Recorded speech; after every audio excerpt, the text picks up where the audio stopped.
پرانے زمانے کی بات ہے، یمن کے ایک گاؤں میں ایک بوڑھا آدمی رہتا تھا جو بہت ہی نیک کردار اور رحم دل تھا۔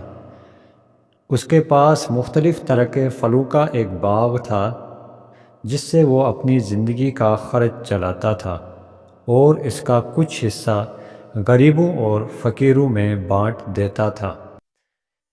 ایک دن وہ بیمار ہو گیا اور اس کی بیماری دن بدن بڑھتی گئی، یہاں تک کہ اس کے مرنے کا وقت قریب آ گیا۔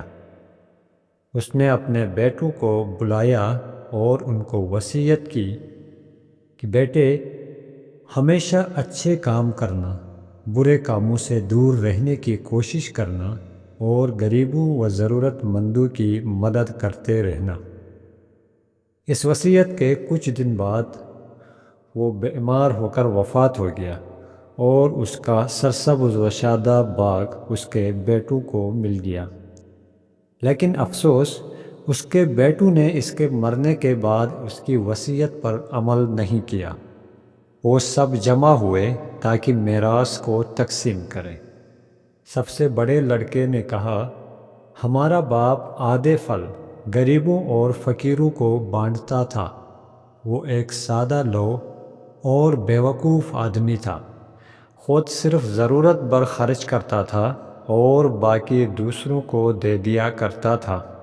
سب سے چھوٹے بھائی نے کہا، ہاں تم صحیح کہہ رہے ہو، ہم اس باغ کی وجہ سے بہت دولت مند ہو جائیں گے، لیکن اس شرط کے ساتھ کہ یہ سب کا سب ہم لوگ خود استعمال کریں اور دوسروں کو نہ دیں۔ ان کا منجلا بھائی جو کہ ایک سمجھدار اور ایماندار آدمی تھا، اس نے کہا، یہ سرسبز اور شاداب باغ، اس کے پھل سب غریبوں اور فقیروں کو صدقہ دینے ہی کی وجہ سے باقی ہیں۔ ہم سب کا سچا اور واقعی رزاق اللہ تعالیٰ ہے، جو نیک لوگوں اور صدقہ دینے والے افراد کو انعام دیتا ہے اور ان کے مال میں برکت دیتا ہے۔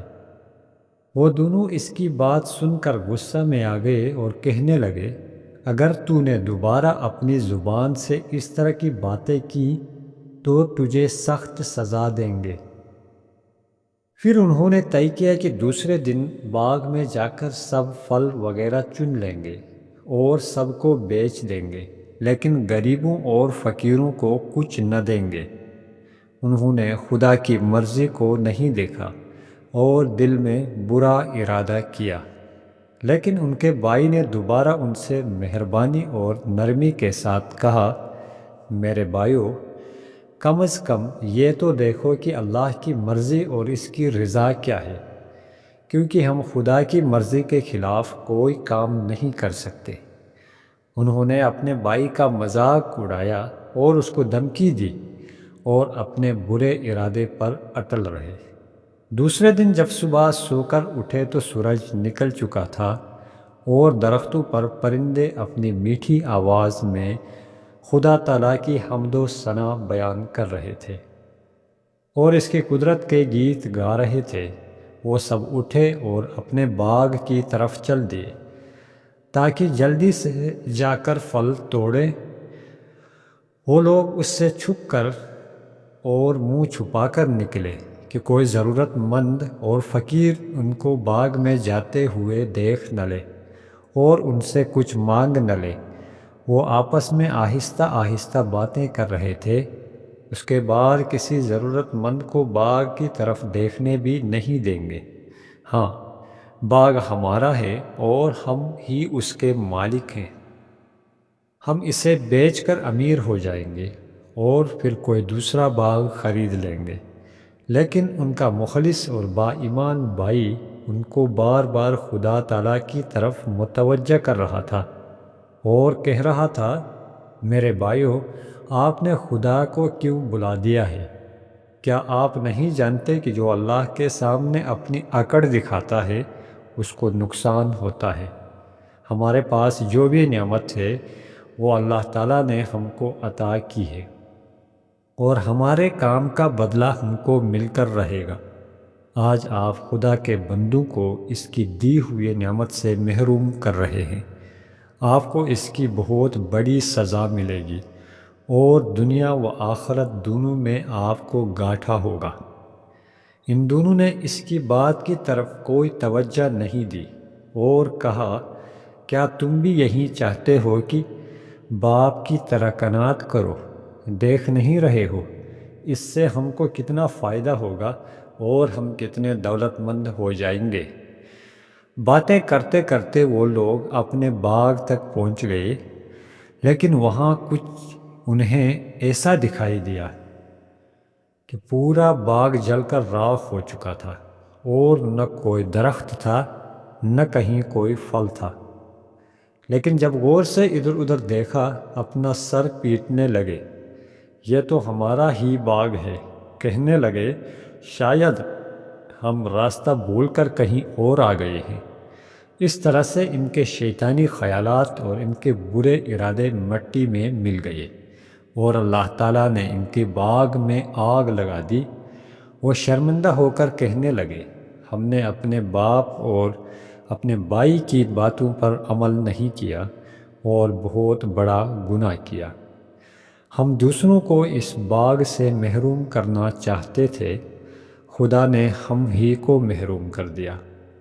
وہ ایک دوسرے کو کوس رہے تھے اور کہہ رہے تھے، ہم نے خدا کو بلا دیا اور اس سے بغاوت کی۔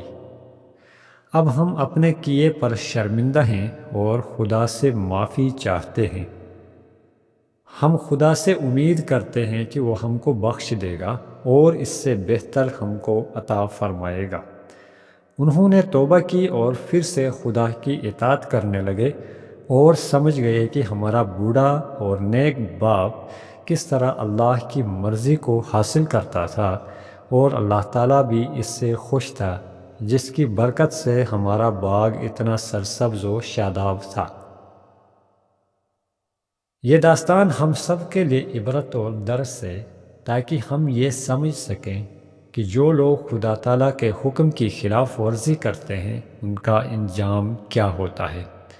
اللہ تعالیٰ کبھی کبھی مال و دولت دے کر امتحان لیتا ہے، اور جو لوگ خدا کی اس نعمت کا صحیح استعمال نہیں کرتے وہ یقیناً گھاٹے میں ہیں اور آخرت میں بھی عذاب کا شکار ہو سکتے ہیں۔